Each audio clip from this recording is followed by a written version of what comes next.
What's a person worth? If we base the answer on our own self-assessments, not much. And then we bring that not much feeling everywhere we go, including work, where we're expected to influence people, lead people, inspire people, and we wonder why we struggle. Not much has a scent, so strong it can actually travel through Zoom screens. It's also contagious, infecting everyone who gets a whiff with a bit more not much than they already bring to the table. It's tough to do useful, meaningful things when you're swimming in the not much soup. If only we could add some ingredients to create a delightfully hearty, more than enough stew. Endre Hoffman, aka the Doctor of Self-Worth, is the man with those ingredients. All you have to do is a little time travel to get what you need. That's what NLP, Neuro-Linguistic Programming, is all about. Andre's primary tool for helping folks see how good they really are. A reframing of our life story that allows us to release the dickhead voice that's been holding us back and create a new voice that says things like, "You're all right, man," and "You're actually kind of smart, lady." Endre had his own long, exhaustive journey through dozens of countries and over $100,000 before he finally found the ingredients to turn his life around. After years of childhood trauma and a struggling marriage kept him stuck in the not much story. Now, he helps people do the same. From high-powered execs to first-time entrepreneurs, his work helps people get out of the victim mindset and see clearly, often for the first time, just how much agency they have. Endre is a cool dude with an inspiring mission to impact over 1 million lives. I like the moxie. If you enjoy this episode, please like, share, rate, review, or subscribe to the podcast. Let the desuckifying begin. Here's Endre.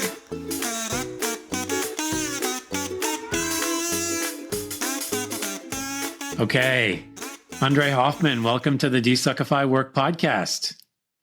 Thanks very much. I'm so happy to be here. I never had been in such a show with that name.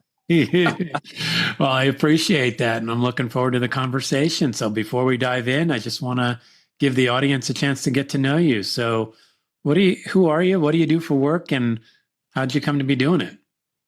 I'm not too sure how much time you got for this. I'll try aim for 5 minutes. But I've been struggling with finding my lost self-worth. That was 34 years of my life, looking for the better version of me. I felt that I'm not good enough. I was always measuring myself against others, inner insecurities from my childhood, and low self-confidence, going red phase when I had to speak more than in front of 2 or 3 people, asking out girls, sometimes postponing it for a year. And then I said, it must be too late. I'll just give up.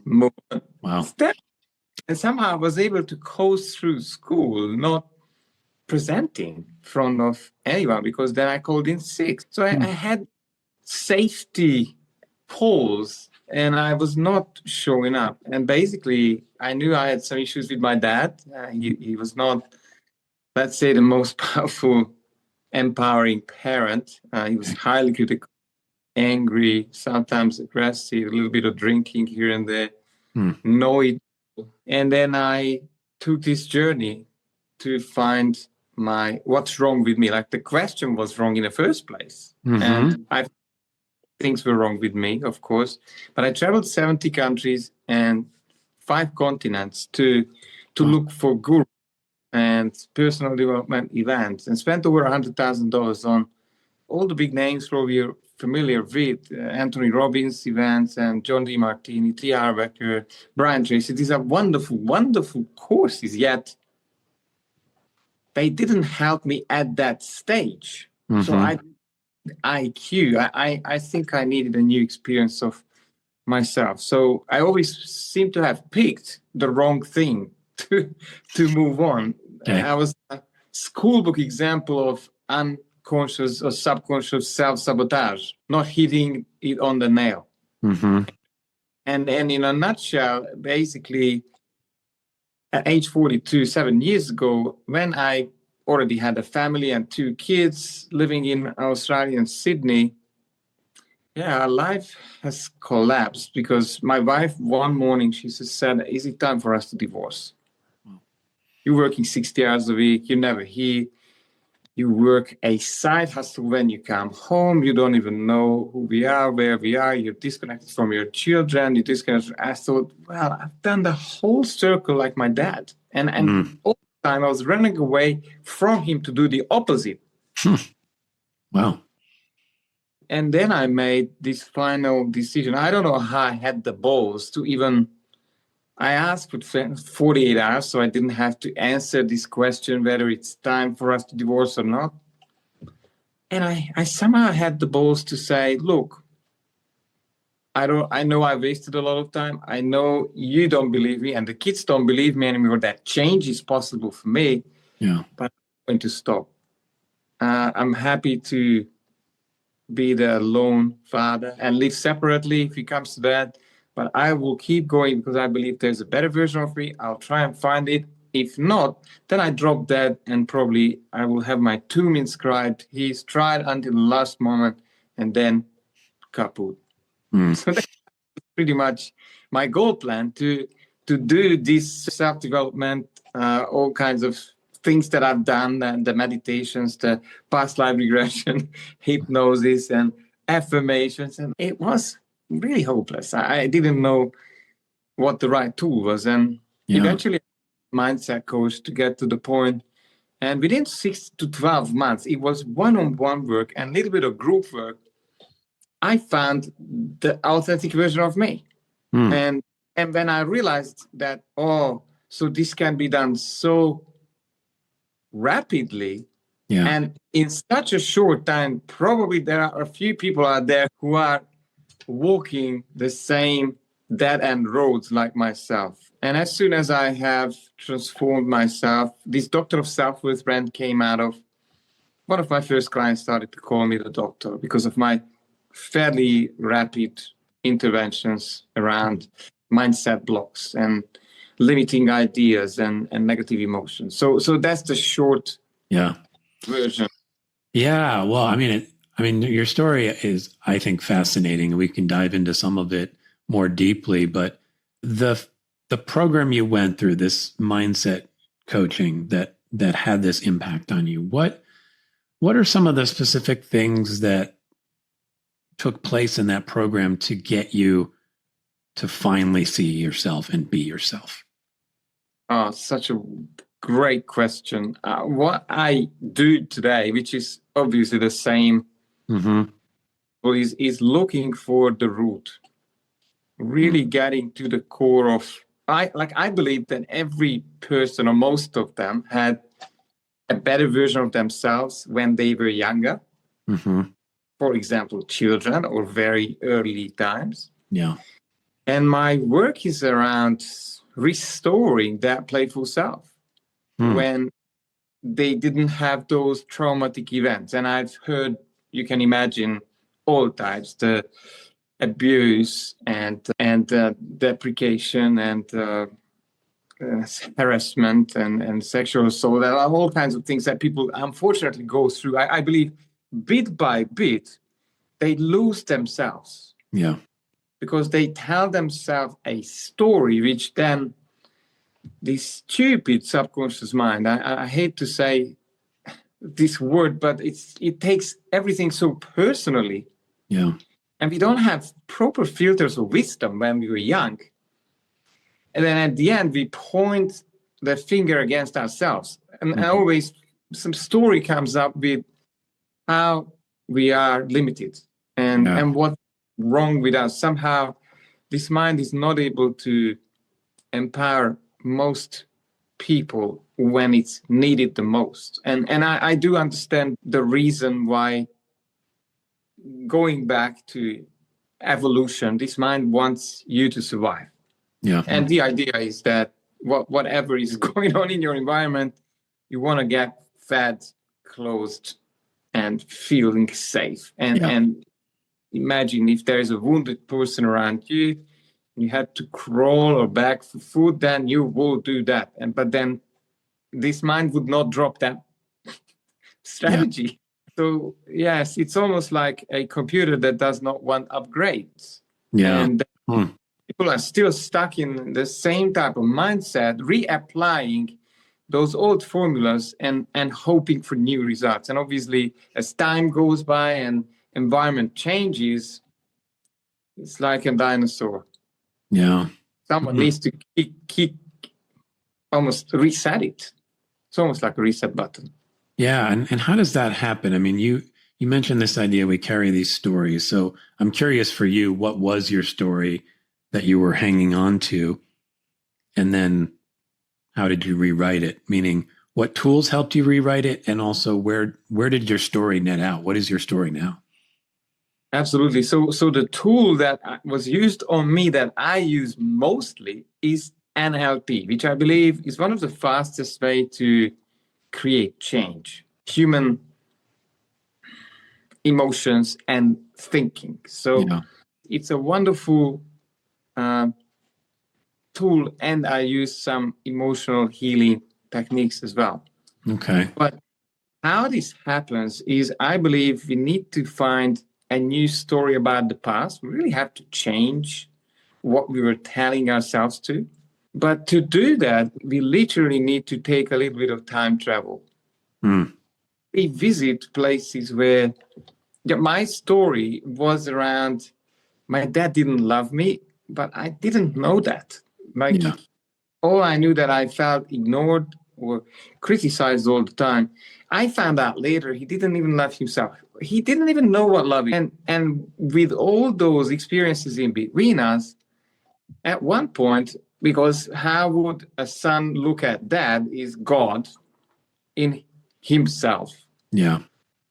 That I thought, obviously, there is something wrong with me. So I was trying to win his love to the point of I was running 3 marathons. I won the national championships in basketball at age 13 or 14. I was climbing ice, long distance swimming, but there was not a word of acknowledgement and saying, well done, son, or congratulations. Wow. And I was on this quest to have that need met, which I didn't receive as a child. And then it was never fulfilled ever since. And he died about 10 years ago, because I believe when one is hanging on to, because this is the other part, like there's one more, the health aspect of letting go of negative emotions. Like, and I want to really put this out to your audience. It's like, the question is not whether you will get sick if you feel anger, sadness, fear, guilt, and variations of these emotions, and you're hanging on to it and you replay it daily, because you're then bathing yourself in the emotions, then somewhere it will not work anymore. One of the organs will be dysfunctional. And the problem is, it's not like now you snap your finger and then you're healed. You've been creating that for sometimes years, and it becomes a chronic disease. So there's a massive responsibility in creating our health, wealth, and relationships. And that's the work that I had done myself. Somebody helped me to go back to find me. Without all the negative stories and limitations. And when I found myself, I knew that, my dad was a wounded person. He was carrying 3 generations, all these. He was disowned, kicked out of the family, always fighting with grandpa. Grandpa was a similar kind. Then I had an alcoholic grandfather. So they could not break out of the chain of triggering each other. So what emerged in you? Meaning, when you finally discovered yourself, who are you? Wow, what a deep question. And I'm sometimes thinking, what level should I answer this? I always have a 3D answer. Okay. Which would be, well, I'm a human being and I'm the doctor of self-worth, which I created. But if I really look at the big picture, I would say I have come to do a big adventure here. The soul or spirit, and then I have this game to to find me. And the great thing is that the memory is always erased in the beginning of the journey. So I think it is almost like these video games that kids play. If you find the keys at level 1, then you can sort of move on to more self-empowerment, and you will see more results unfolding, because we are creators. We're able to, I believe, create wonderful experiences if we are sane and solidly built with self-worth and self-image. Yeah. And the game is whether one would wake up on his or her deathbed or before. Wow. Yeah. It's interesting, right? Because waking up on your deathbed, you hear that a lot, right? It all becomes clear. And you would think if we hear that, we would go, I don't want that. I should wake up now if I haven't already.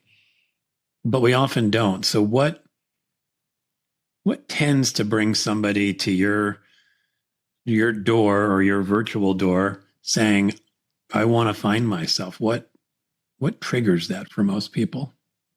That's an insightful question. I see 2 ways of people getting there. One would be their life collapses. So life forces them to change. Yeah. Without me or without a specialist.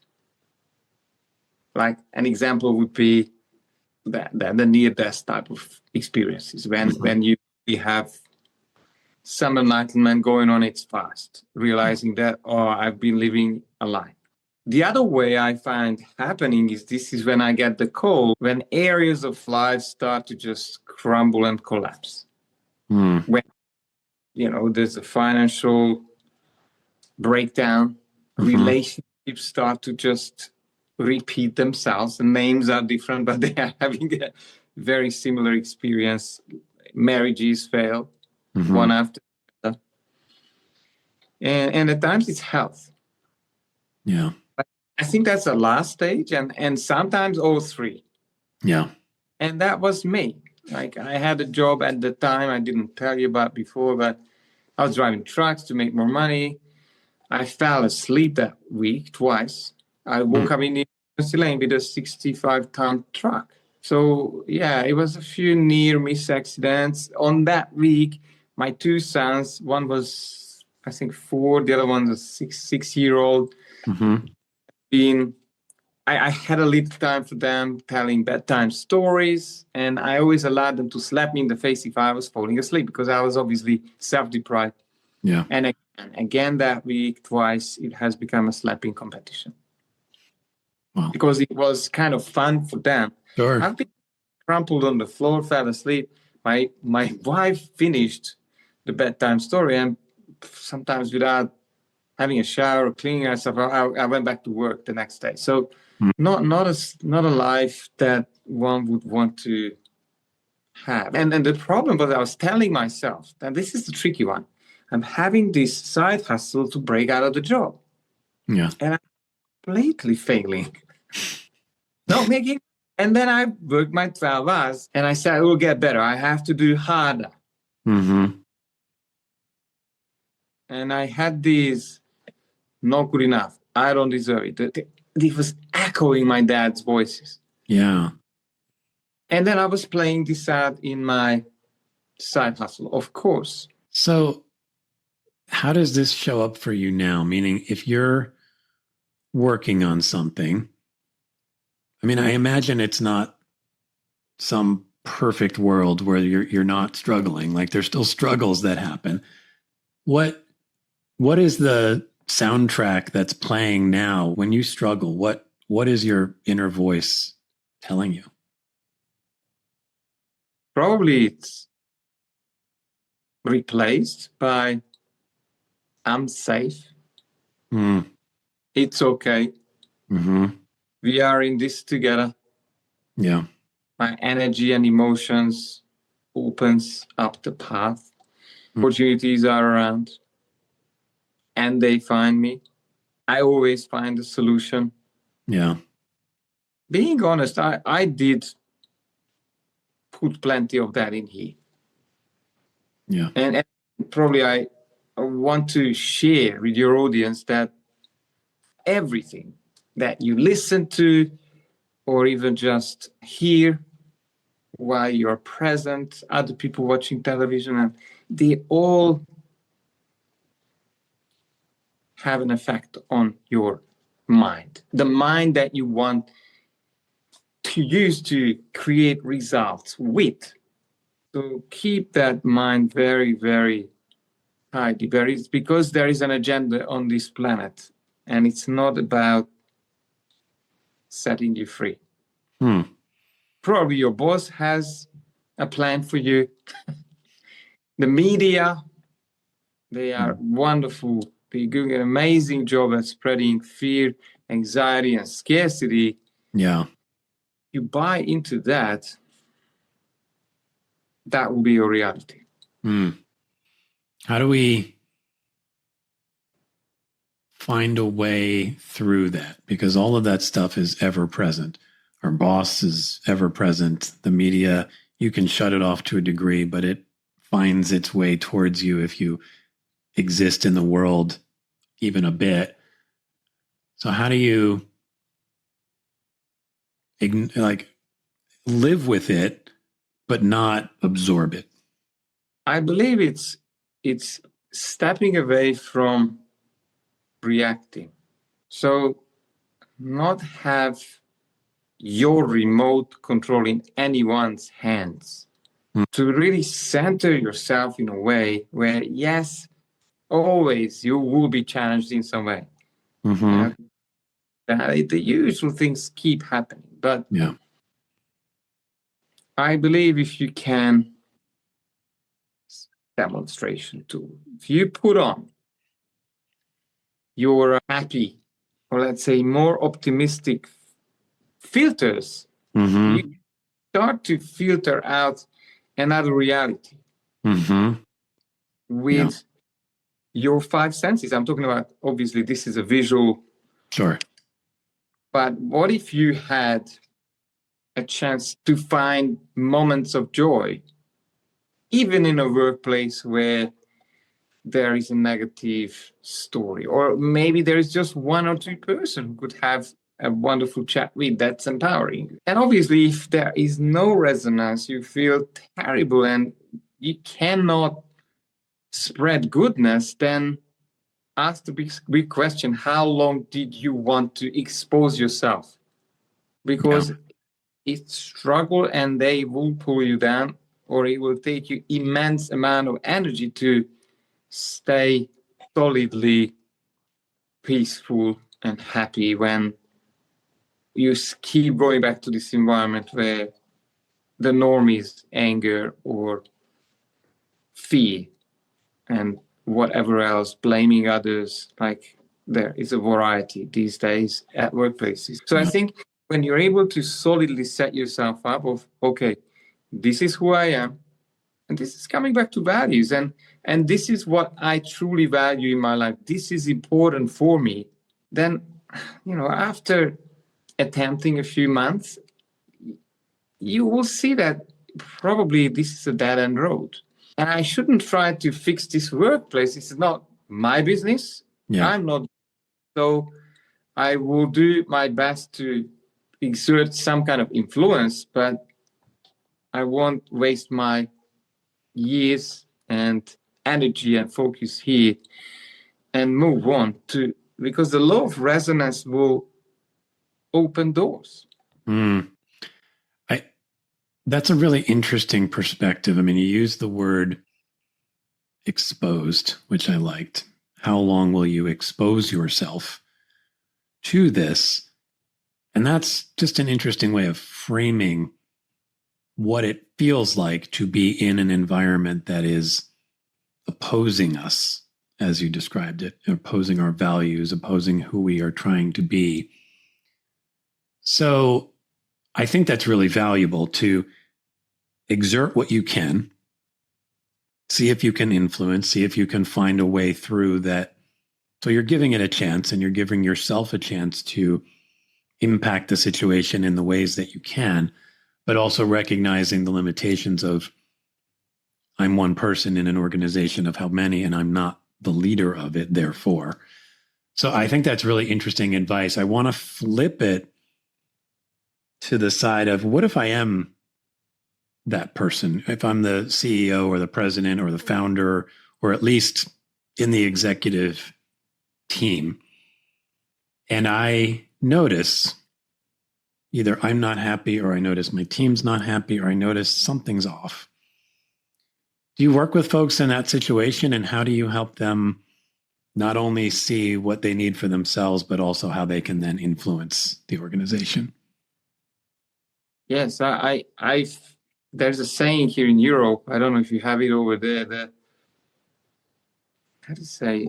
I think the fish stinks from the head or something like that. Okay.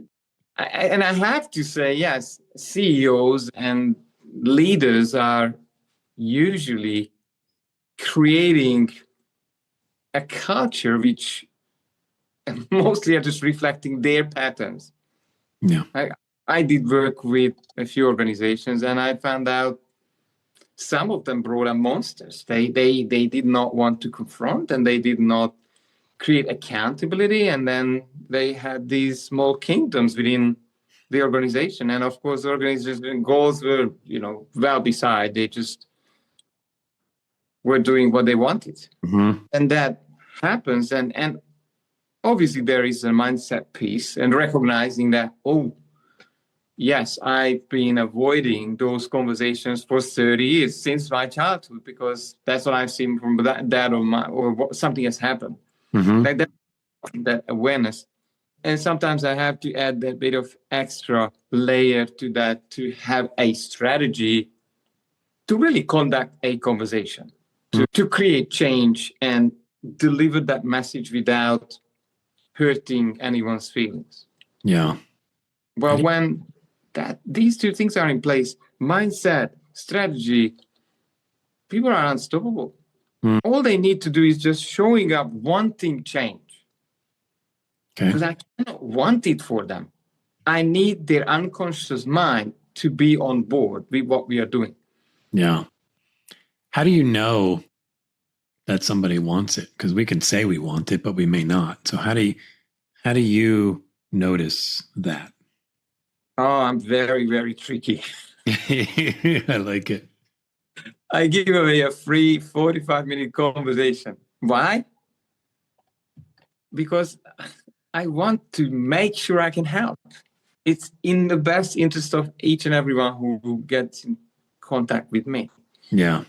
I told you I spent over $100,000 on things that was not addressing my problems. Like, I think it's unfair. Like, somebody 10, 15, 20 years ago should have said, look, let's explore your problem so you're not trying to treat your symptoms. Yeah. That's the kind of conversation I love to have. And this is let's dive into your life and your history and what's been happening for you, and then literally map it out.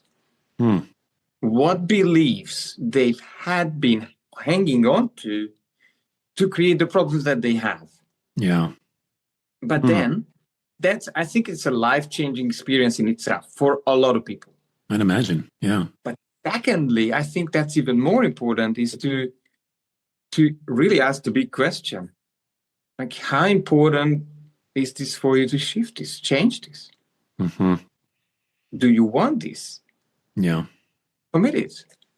That's 100% yes.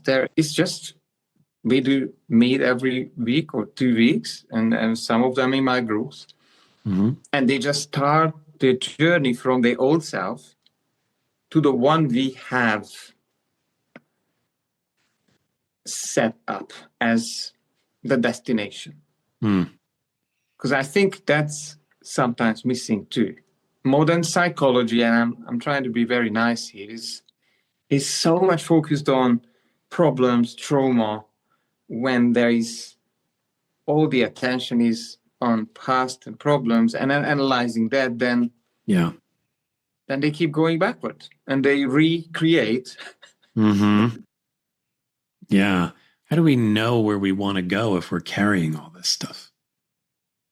Well, I found out because I do ask that question, if this was the past and you would know, this is literally the question I asked, like, how would you know that this old version of you is being retired or is out of the question and there is the new you taking over V4, V6, V8, whoever I'm talking to. But then I'm really helping them to come out of, because when I ask that question, sometimes they keep telling me about the problem that they have.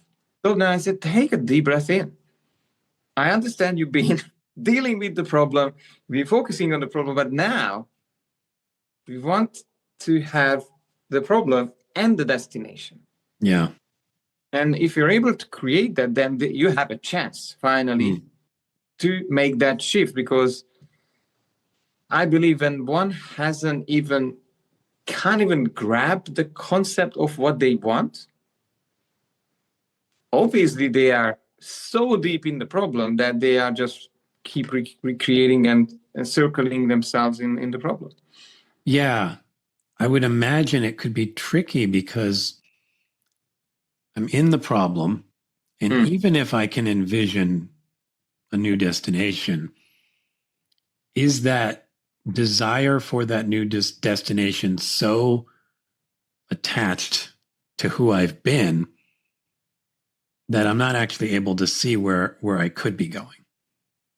Let me explain this my way, how I have experienced. Yeah. Let's say I went to all of these events and spent all that money on weekends and firework and all of these things. Yeah. And this is what happened. My identity has not shifted. I got really high, like high energy events, amazing. Yeah. For 1 or 2 weeks. Now what happened? The old version of me and my beliefs and all the negative emotions and not feeling good enough and I don't deserve it, all of that. It started to torpedo my goals that was set on those amazing trainings, which I paid thousands of dollars for. Yeah. So what really happened, I think my mentor calls it goal amnesia sets in. In 1 or 2 weeks' time, when the mind chooses back to the familiar. Yeah. And unfortunately, that familiar is best friend, mom, dad, same problems, and they are having some kind of similar issues that you have. Yeah. I hope that helps. And I think Yeah. even when people have created at least a goal, the chance of getting there is just so slim without replacing the old identity and the beliefs. Yeah. I can imagine that, you even mentioned some of the Tony Robbins and that stuff, that in the moment of exploring, that you can come up with a goal that might work for you. But as you said, if you don't have a process for releasing what's been hanging on to you, you'll get stuck. I can also imagine that maybe as you start to release some of that stuff, you refine the goal a bit as this new version of you emerges. And what I'm really curious about is, you mentioned the NLP, which I actually had gone through that with somebody probably about a year ago, and I did really enjoy it, and I found it helpful. I'd love it if you could share a little bit about what that experience is really like, because it's not easy to sort of envision. You hear those words, neuro-linguistic programming, and it almost sounds like somebody's like putting wires in your head or something like that. And it's not like that. But how does it work, and why does it work so well? Yeah, let me do that. This is one thing I want to put in place for everyone's mind. I think Tony's events are amazing. Yeah.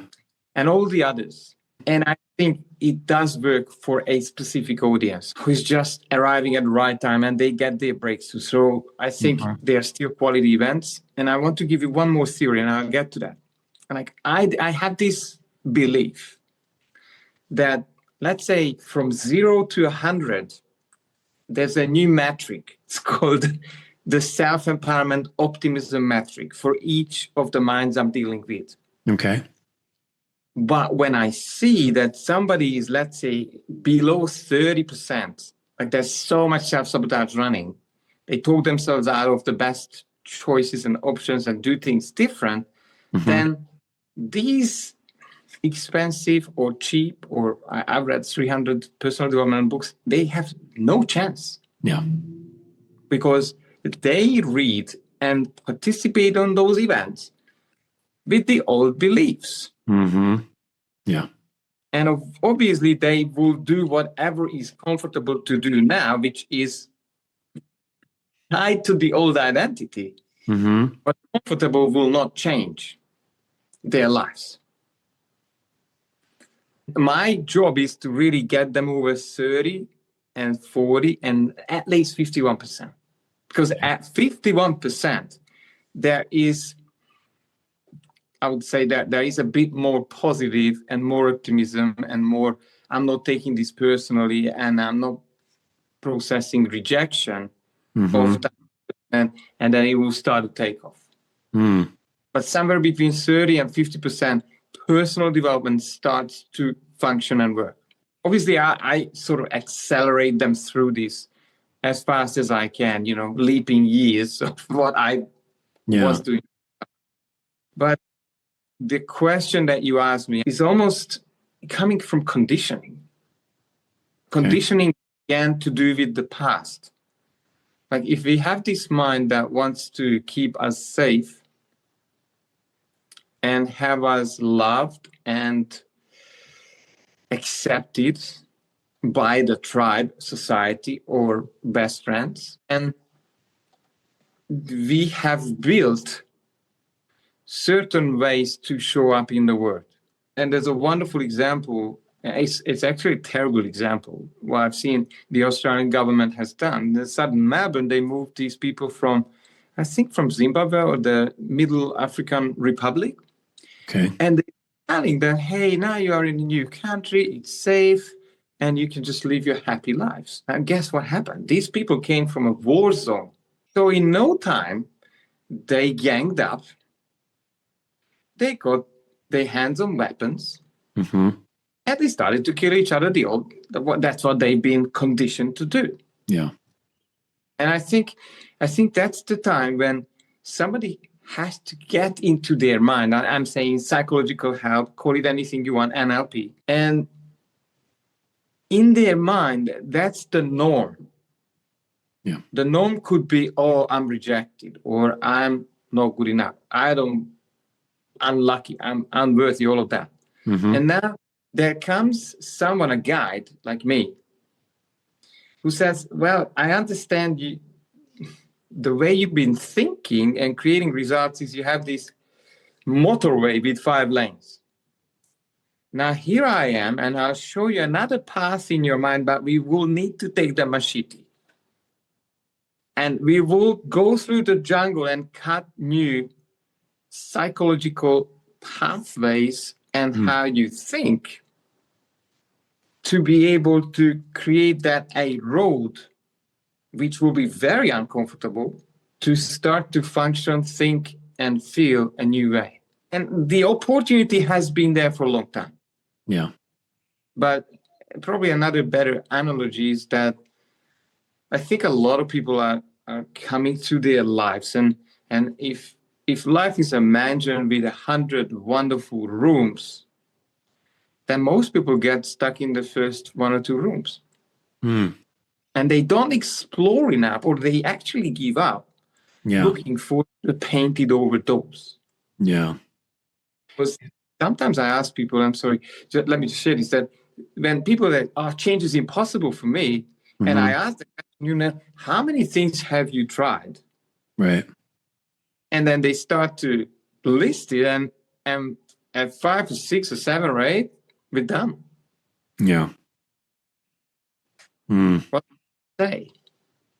Are we staying in those first couple of rooms because we're convinced they're keeping us safe? I mean, is that the story that's going on, or what tends to keep us from going beyond the 5 or 6 or 7 things and actually continuing to push? Conditioning. And I think there is numbers, stats telling that I think millionaires or billionaires, and some of them are, like a big chunk of them are self-made. Yeah. Like, I don't want to talk about money itself because I don't think it's the solution, but that tells us that they have come from a very low background with a difficult start in life, and yet they really wanted something. Yeah. And they kept on exploring ways of making change. And I think it really comes down to one thing: commitment. Yeah. It's like, to your audience, like, what would happen if you did not spare time and money anymore to get into the right environment, people who are conditioned to what you want to achieve, and explore ways to change your mind and get strategies to change your results? Yeah. I'll answer my perspective on that question, which is, one, I'm not sure I would necessarily know how to do it. Meaning, when you say how to be around the people who are, maybe similar mindset or wanting similar things or chasing similar things, my first reaction might be like, where are those people? And then what I notice in myself sometimes, and I imagine this is true for others, working on achieving something can often be a mental exercise. I'm thinking through, what else could I do? What else could I do? And sometimes that thinking can feel like doing, meaning I keep thinking things, so therefore I'm trying. What I hear you saying, and at least I think you're saying, is there needs to be actual doing, like physically trying things, experimenting with things, being uncomfortable, heading down pathways that are not ours. What do you do in your practice to, if you heard my story, what would you do to help me get out there and actually do more? It's such a great question. My process is to challenge everyone on each call. Like, there's that book, I think it's called The One Big Thing. Yeah. I literally asked that question: what was the best thing today? What could you do with this new mindset breakthrough, whatever we had done, that you didn't feel comfortable to do before? Yeah. That task, Yeah. goal, challenge. But you know why? Because I want to know, when I get to meet that person again, have they done it? Or is there anything else, another story that's holding them back? Yeah. Yeah. I think those stories are tricky. They're sneaky because they're so embedded and we're so familiar with them that they may be almost invisible to us, at least as I imagine it. Or they're so familiar that they don't feel like stories, they feel like truth. What helps somebody really see that it's simply a story and not us? And then how do you help them release it? Then there's an example in the book that I'm happy for you to read. Yeah. And it's about the goldfish in the tank. I asked that goldfish, like, what is water? Fish says, what are you talking about? And then you pull this thing out and have a look. That's the fish tank you've lived in up to this point. Mm-hmm. What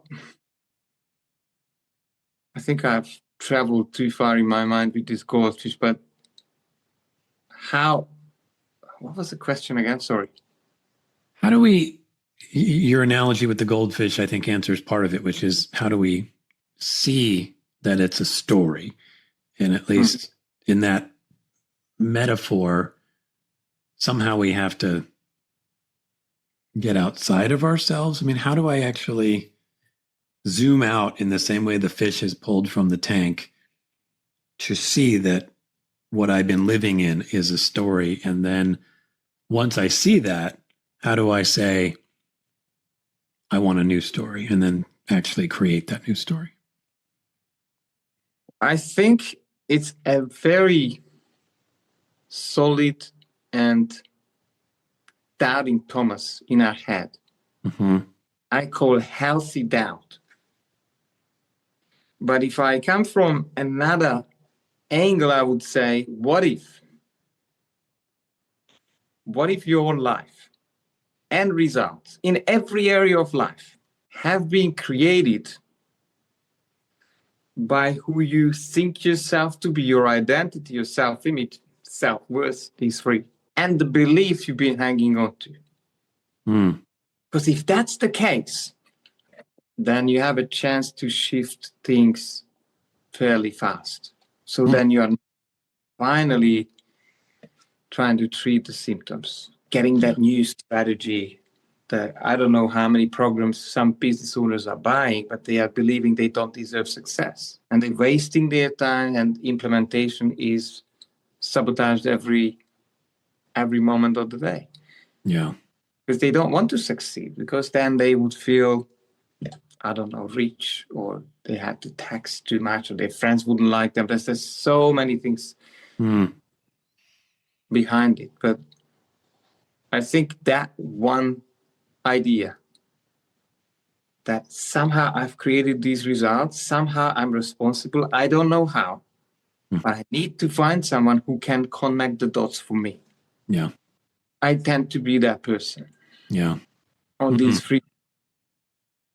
There is an example, I believe, from some of the work you've done with somebody. I wanted to get into a specific just to see if we can explore it. A person who ran a spa business, and they thought that the people that she worked with or around her were sort of silly and annoying. And she worked with you and ultimately, I think, quadrupled her revenue or something. So that's a very specific thing. Somebody's showing up basically saying, the problem is everyone around me is stupid, silly, annoying, whatever.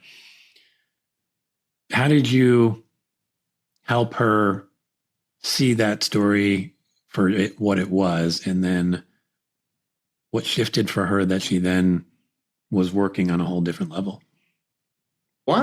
First, I established that it was not a business experience. She had that experience driving home on the motorway. Okay. Someone was pissing her off. Yeah. So I realized, it must be cross-contextual. So it might be running her life, areas of her life.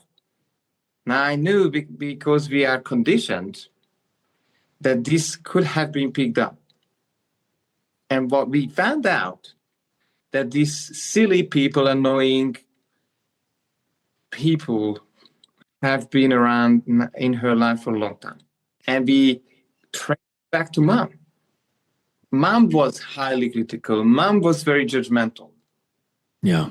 Now, obviously, she started to drop this, separate herself from mom. She didn't have that mind at an early age. Yeah. To say, mom's really critical. I mean, she has some issues. But I'm the little Buddha here. So once she was able to disidentify with mom, and she's seen this relationship as not authentic, because she did copy and pick up mom's patterns. Yeah. She was able to really connect.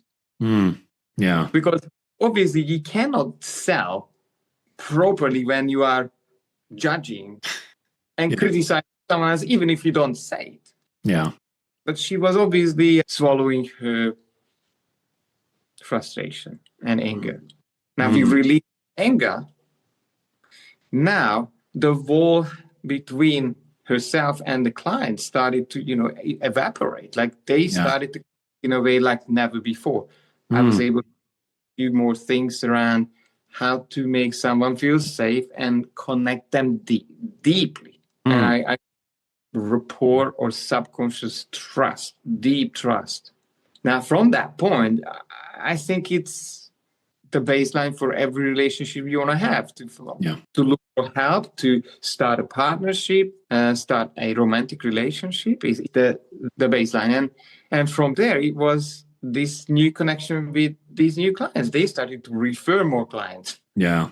They had 5-star raving reviews, and they have been bringing more and more people and their friends and family, and it started to grow. Wow. It's really interesting to hear the distinction in that story versus what I think a lot of people might do is, I'm struggling in my business. I'm going to learn some sales techniques. Right.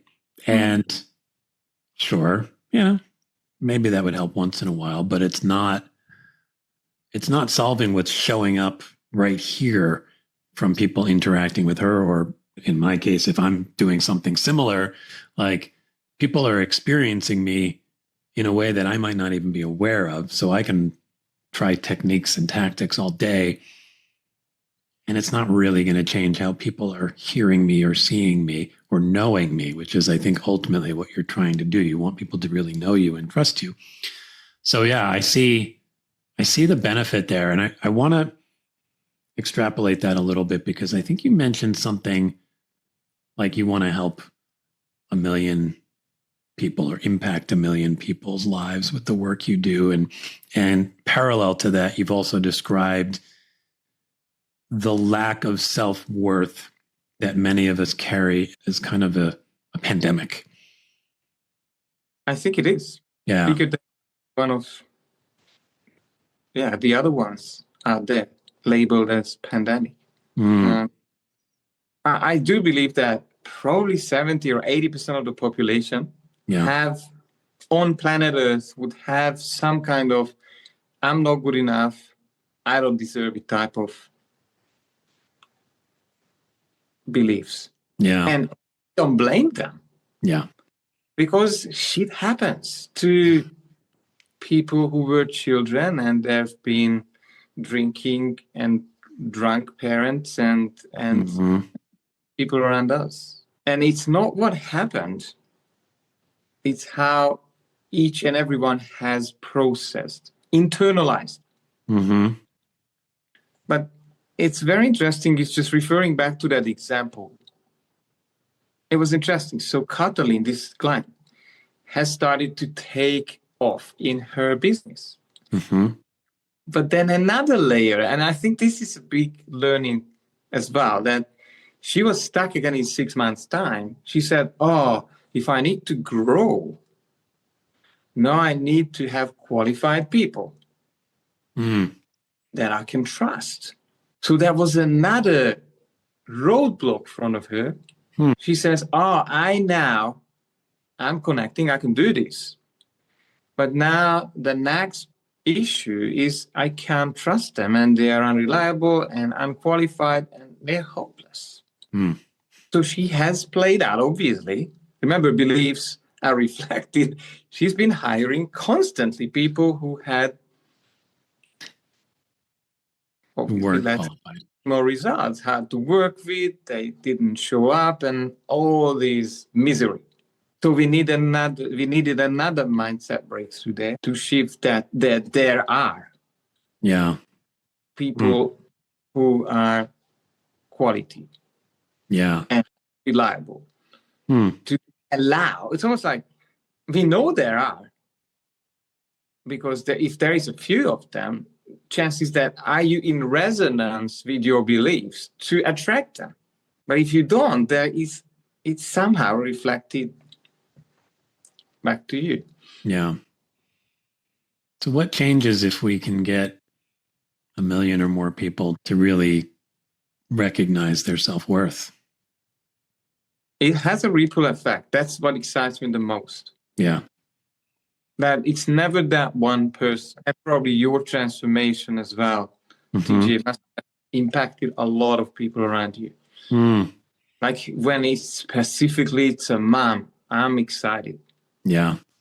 Because moms could run a business, there are children, or a dad who is running a business and impacts all of the employees. Like everything starts. Yeah. Something you mentioned just before, this idea that the lack of self-worth, it can show up as I'm not worthy. And I wanted to share just my own perspective because I think my story has been a little different. And I think in some ways I'm still working on some of this, and I'll relate this to my work trajectory. You know, I had a pretty good career for 25 years. I worked in advertising agencies and achieved a certain level of success. And I think I was telling myself a story of, I can't go beyond that. I'm not that kind of person. I'm not a person who would achieve something more than this. I got to a place and it felt safe. It felt good. And I felt confident. But I think part of my story was the people who are out there doing something more, even if I wanted something similar, it's like they're different somehow. That's the story in my head is, oh, they're just a different kind of person. So that's why they can go out and impact people at a scale that I could never imagine. Do you find that shows up? And if that shows up, I don't know that immediately I would think of that as like, oh, I have low self-worth. How do you help somebody to see that is actually an undervaluing of your worth versus just sort of a silly belief? Look, I believe that if you want specific results or you sort of comparing yourself to someone else more wealthier than you, yeah, then that is a sign of lack of self-worth in the first place. But yeah, no, you're right. Yeah. if you look at that, then telling yourself you're not that kind of person, well, let me really put you on the spot. Yeah. Have you been the kind of person who could do addition and multiplication or not? I have, yes. Yeah. So you did learn and you changed to be able to operate at another level of. So what if they had a mindset piece to their success and a strategy? Because that's all it takes. Yeah. They obviously did something. They may have a better start. They have been born into a somewhat better family, but then don't tell yourself that, because I can pull you straight away 1,000 orphans, a great success story. And if you had parents, that means you had way better off. Yeah. Steve Jobs. I'm not saying he's been a wonderful example of. I get it. Yeah. Every life, yet he's been able to achieve amazing things. So the idea is this, I believe, to get you fast track to those people who you think you are not, is how can I close the gap? And I don't think you want to be like them, but obviously to play the game at that level. Right. Then they do have the identity, the beliefs. But I would say if you want to go fast, then you want to have those beliefs now. Yeah. Or you want to build your convincer that, one, it's possible and you can grow, evolve, learn things, and then get the strategies. Yeah. To do the best, presenting skills, whatever it takes. Please don't do the other way. Because again, have a wonderful strategy and you could be sabotaging the whole process because you have these voices in your head. Yeah. That I'm not that kind of person. But the question is, do you want to be like that person, or do you want to play the game at that level? Yeah. I like that distinction, even that language of do you want to play the game at that level versus do you want to be like that person? Because even when you said it, you said you don't necessarily want to be like that person. I was thinking, no, I don't. I don't want to be them or even like them. But when you frame it as playing the game at that level, I think, yeah, that's what I'm picturing. But somehow there can be some beliefs inside of me that are somehow convincing me that I'm not the type of person who plays at that level, which is interesting. But let me challenge you. Yeah. Because if that person is inspiring you, it's in you. It's in you. Yeah. Because you would not notice anything that is not like you. Wow. You may not have cultivated it. You may not have sort of focused your honing skills yet. Wow. Yeah. So this person is inspiring you. That means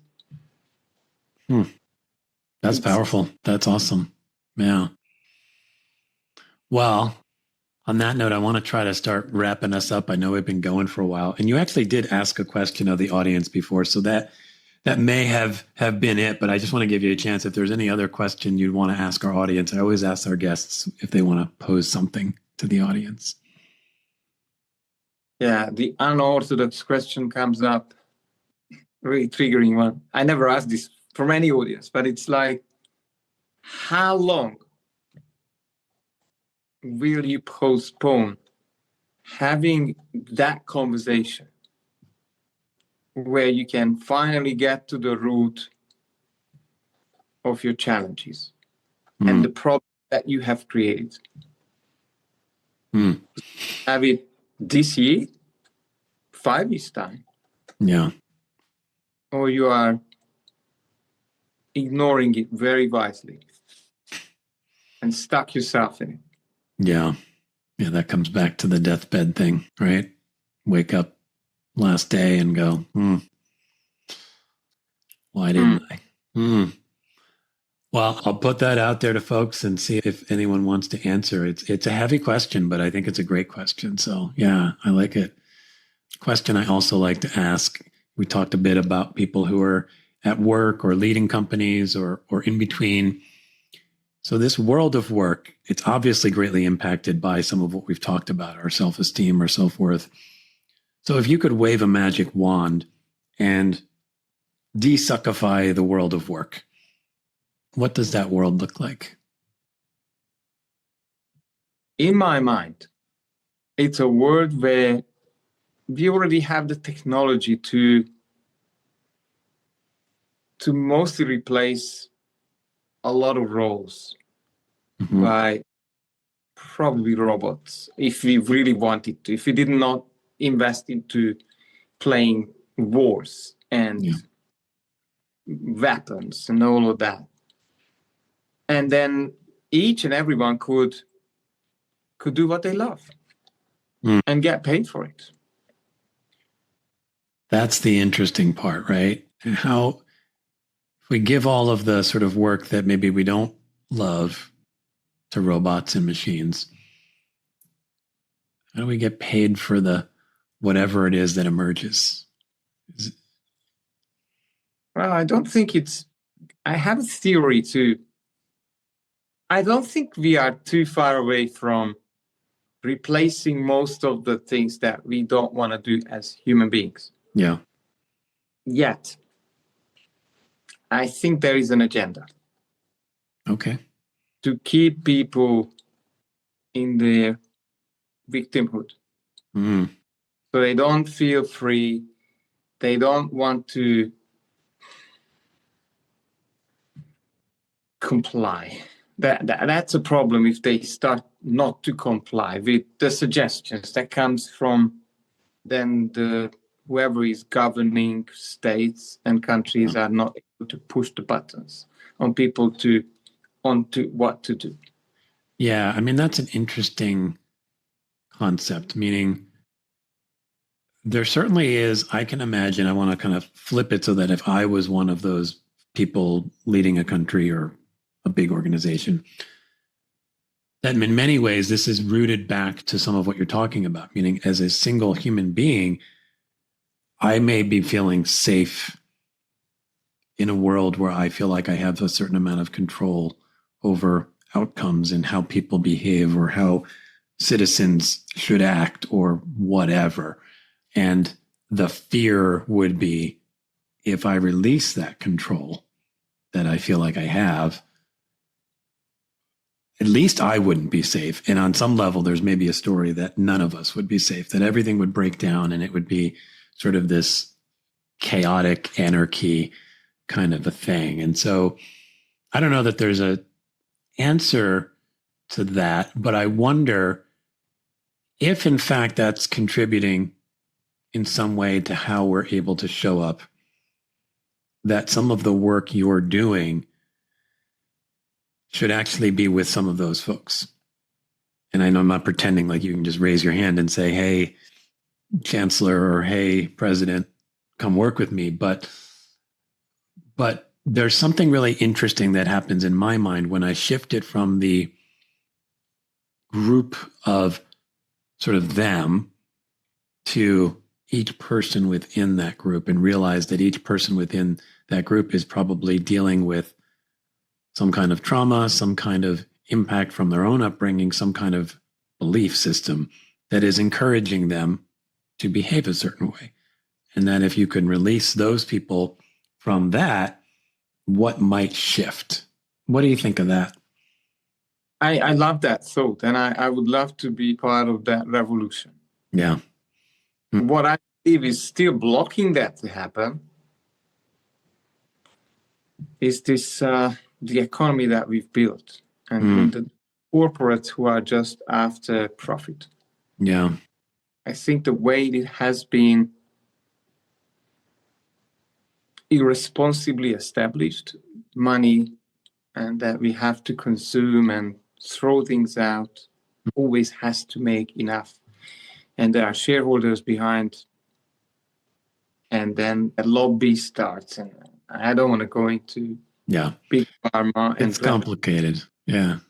Even if we had those people, let's say, unleashed, they're grabbed by the balls by these giants who are. Yeah.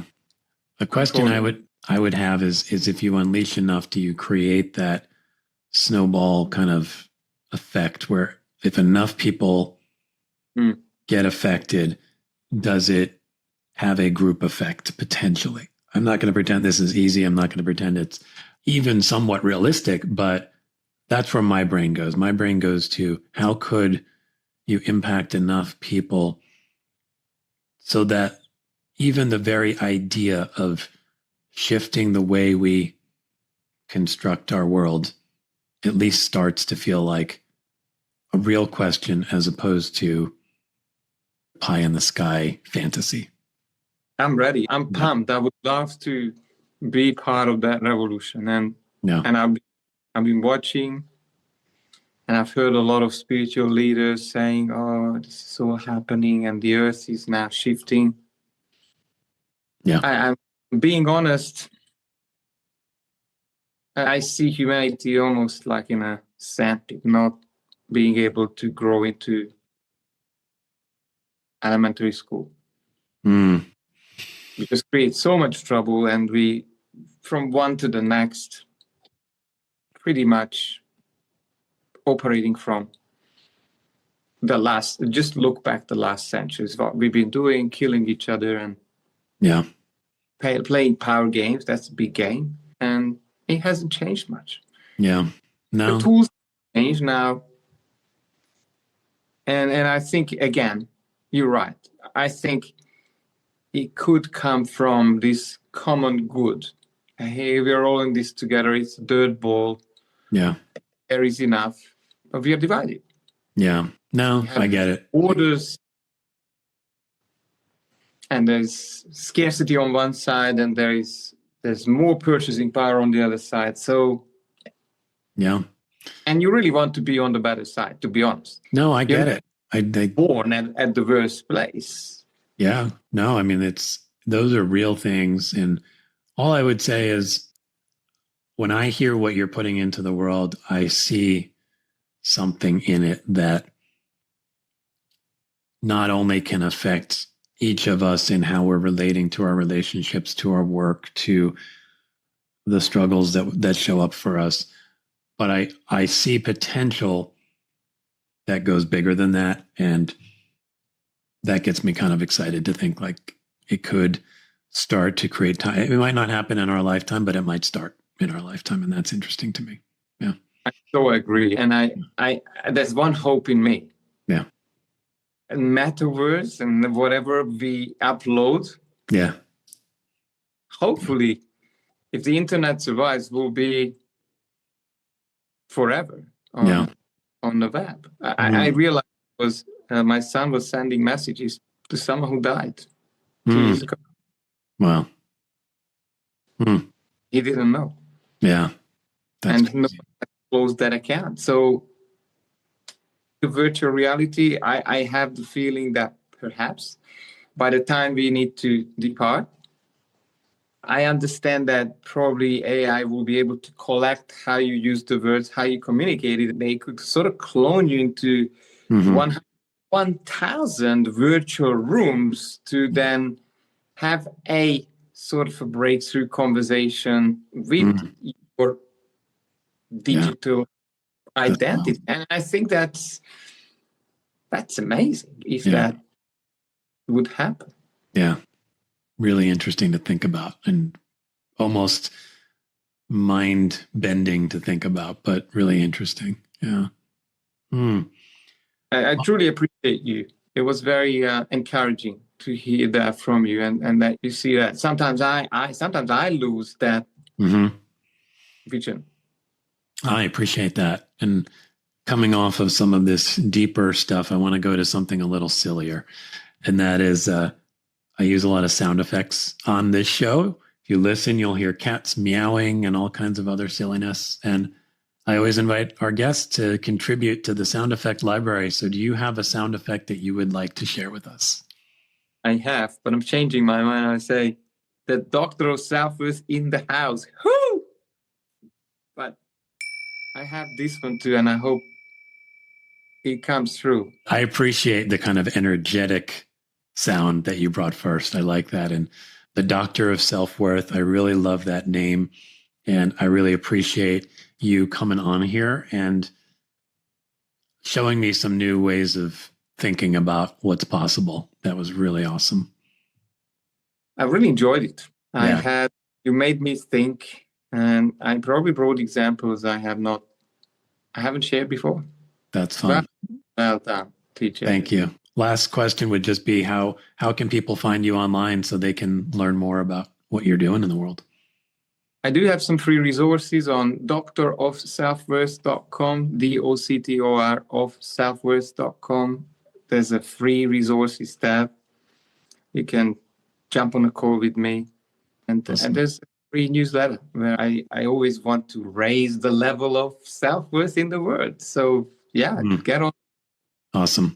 I'll share all of that in the show notes, and I encourage everybody to check it out because I think you're bringing something really cool to the world. So thank you, Endre, for coming on. Absolutely. Thank you for having me. Yeah. Take care. Bye-bye. Thanks, everyone, for tuning in to the Desuckify Work podcast. And a huge thanks to Endre for bringing a deeply thoughtful perspective to the show. You can follow Endre on LinkedIn and check out his site at doctorofselfworth.com, where you'll find a bunch of cool free resources and a cat pic too. If you enjoyed the conversation and would like to help your teams find their superpower, aka their pudding, so they can bring their absolute best to work, I invite you to schedule a free half-hour discovery session. Bye, everyone.